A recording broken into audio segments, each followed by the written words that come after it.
Extra Journaal, vers van de pers. Een goede dag en welkom bij het Extra Journaal in het Nederlands van vrijdag 20 oktober. Ik ben Maurelio Nobrega en dit zijn de nieuwsberichten voor vandaag. Te beginnen met een helaas treurige zaak die in de afgelopen uren heeft plaatsgevonden. Het gaat hierbij om een ruzie tussen broers die is geëindigd in moord. Afgelopen nacht ontstond er een conflict tussen 3 broers dat escaleerde en resulteerde in een moordincident. Rond 3 uur vannacht moest de politie met spoed ingrijpen op de Amerikaweg. Een van de broers overleed ter plaatse, terwijl de andere naar het Curaçao Medical Center werd overgebracht voor medische behandeling. Rond 4 uur constateerde de politiearts de dood van de 61-jarige man Ramiro Inaro Obispo, geboren op Curaçao. Het slachtoffer dat het incident heeft overleefd had verwondingen aan zijn keel en hoofd en werd met spoed met een ambulance naar de spoedeisende hulp van het CMC gebracht voor medische behandeling. De verdachte broer RHO, een 58-jarige man geboren op Curaçao, is gearresteerd. Hij is voorgeleid aan een substituut-officier van justitie die zijn voorlopige hechtenis heeft bevolen in afwachting van verder onderzoek. En op Curaçao is een man aangehouden die in Nederland zijn straf moet uitzitten. Vanochtend vroeg heeft het team tegen georganiseerde misdaad van het Korps Politie Curaçao 2 huiszoekingsbevelen uitgevoerd op zoek naar een man die een openstaande straf in Nederland heeft. De huiszoekingen vonden plaats op 2 verschillende adressen in Cerro de Papaya. Op het eerste adres was de verdachte niet aanwezig. Op het tweede adres slaagde de politie er wel in de man aan te houden. Het betreft een Curaçaose man die een straf in Nederland moet uitzitten, maar zich hier had verscholen.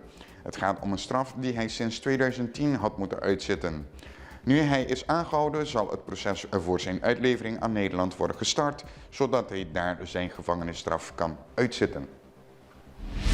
En een veroordeelde tot 14 jaar in de zaak Themis is niet verschenen tijdens de behandeling van zijn zaak.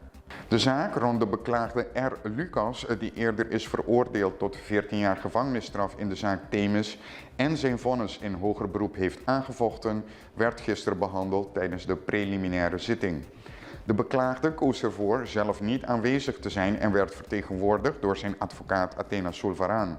In deze zaak heeft Sulvaraan haar onderzoekswensen via e-mail naar de Hoge Raad gestuurd sinds februari van dit jaar, maar heeft geen aanvullende onderzoekswensen toegevoegd. Lucas heeft hoger beroep aangetekend omdat hij blijft volhouden onschuldig te zijn. Het Openbaar Ministerie beschuldigt Lucas van 6 strafbare feiten. Volgens het OM wordt Lucas ervan beschuldigd deel uit te maken van de organisatie NLS sinds 2015. Hij wordt ook beschuldigd van betrokkenheid bij de moord op Nino Brown en Kimora Gums in Sint Maarten, witwassen, het vervoeren van 39 kilo cocaïne naar Sint Maarten en 172 kilo cocaïne van Sint Maarten naar Frankrijk in een container. Dit alles heeft eerder geleid tot een veroordeling van 14 jaar voor R. Lucas. In eerste instantie had de officier van justitie een strafeis van 22 jaar tegen Lucas ingediend, maar de rechtbank heeft de straf teruggebracht tot 14 jaar. Op 23 november zal het Hof van Beroep uitspraak doen over de onderzoekswensen. En een Nederlandse die eerder is veroordeeld voor rijden onder invloed en het veroorzaken van een dodelijk ongeluk is het niet eens met de beslissing van de rechter. De behandeling van de zaak van de Nederlandse vrouw I. van de V. van 21 jaar die beschuldigd wordt van het veroorzaken van een dodelijk ongeval is gisteren uitgesteld in het Hof van Beroep. De beklaagde heeft hoger beroep aangetekend tegen haar vonnis van 8 maanden voorwaardelijke gevangenisstraf plus een taakstraf van 240 uur, omdat ze blijft volhouden dat ze geen schuld heeft aan dit ongeval. Het gaat om een ongeval dat plaatsvond op 14 mei 2021 bij Whitehorse Snack, waarbij het slachtoffer J. Mordaan van 24 jaar het leven verloor. Volgens de beschuldiging reed de beklaagde roekeloos en met hoge snelheid. Bovendien had ze een hoeveelheid van 0,6 milligram alcohol in haar lichaam.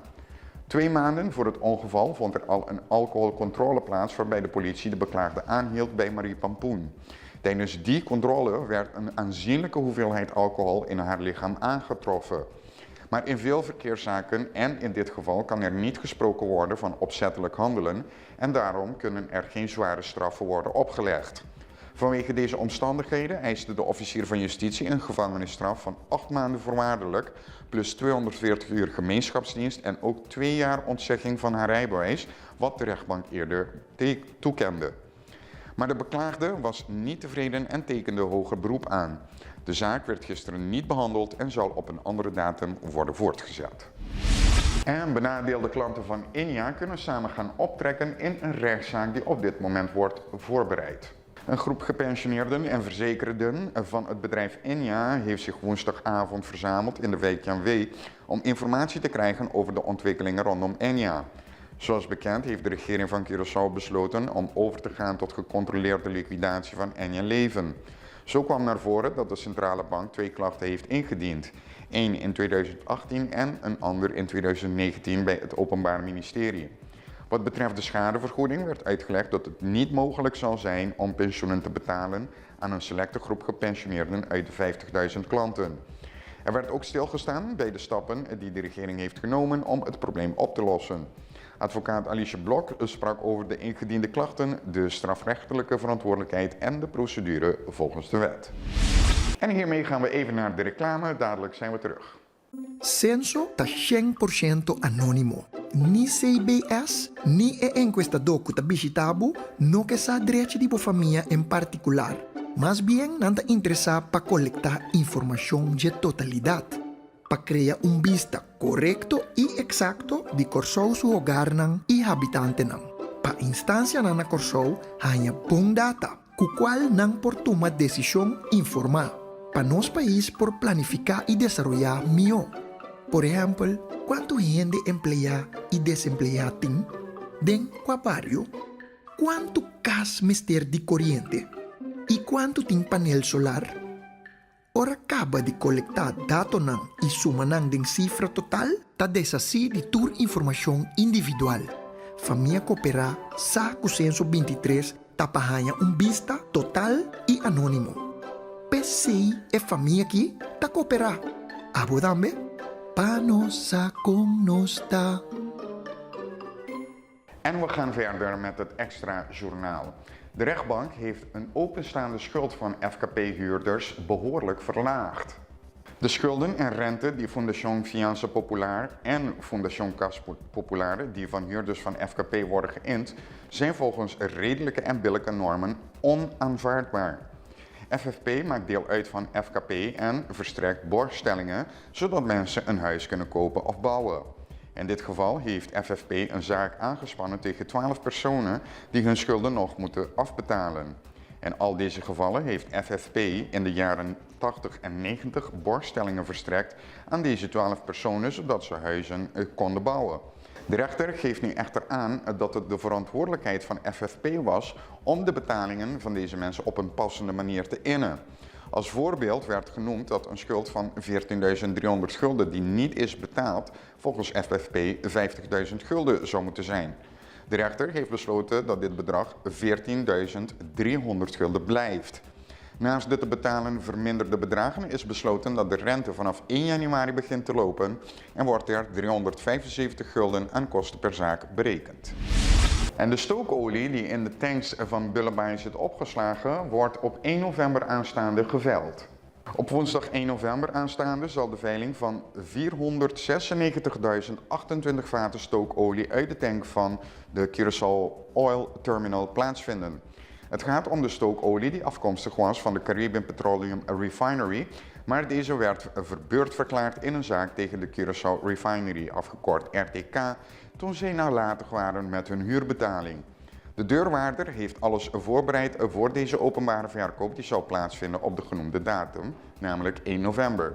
De veiling wordt gehouden bij Club Oleander aan de weg naar welgelegen en geïnteresseerden kunnen deelnemen aan deze veiling door te betalen in Amerikaanse dollars. Het betreffende product wordt opgeslagen in tank 9099 bij Bullebye en is beschikbaar voor directe levering.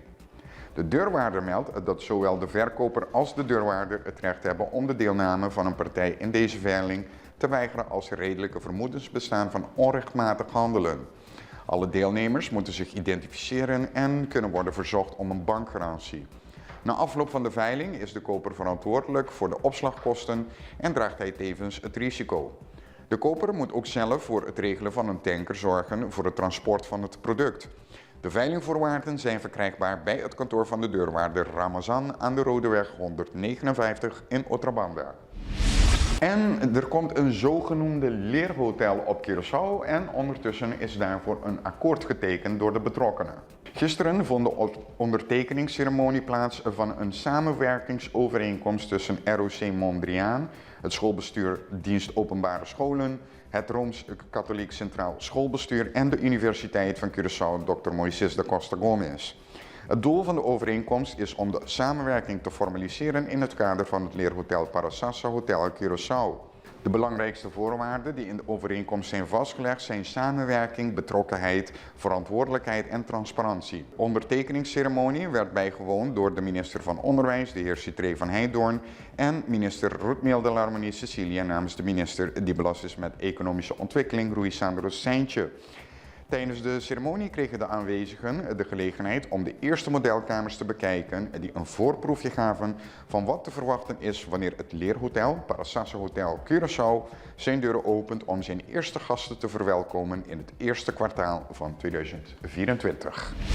En tot slot informatie vanuit het CMC met betrekking tot de gezondheidssituatie hier op Curaçao, die toch wel een beetje zorgwekkend is. Momenteel heeft ongeveer 50% van de bevolking op Curaçao te maken met hoge bloeddruk. Wat betreft diabetes wordt ongeveer 30% van onze bevolking hierdoor getroffen. Zo blijkt uit cijfers van het CMC. Om de wachtlijst voor deze problemen te verlichten, werken polyklinieken hard om de consultatieuren te optimaliseren. Daarna zet de afdeling Human Resources zich in om nieuwe specialisten en andere zorgcollega's aan te nemen om het CMC-team te versterken. Dit jaar tot en met eind september heeft CMC in totaal 14.643 patiënten opgenomen met een gemiddeld verblijf van 2,8 dagen. CMC zal volgende week de eerste infographic publiceren met analytische gegevens. Dit zal ook een overzicht geven van de diensten van het ziekenhuis. En dit waren de berichten voor vandaag. Ik wil u ook meteen mededelen dat aanstaande maandag Oscar van Dam terug is. Ik zou zeggen, voor mij was het een plezier en laten we zeggen tot een volgende keer en een fijn weekend toegewenst.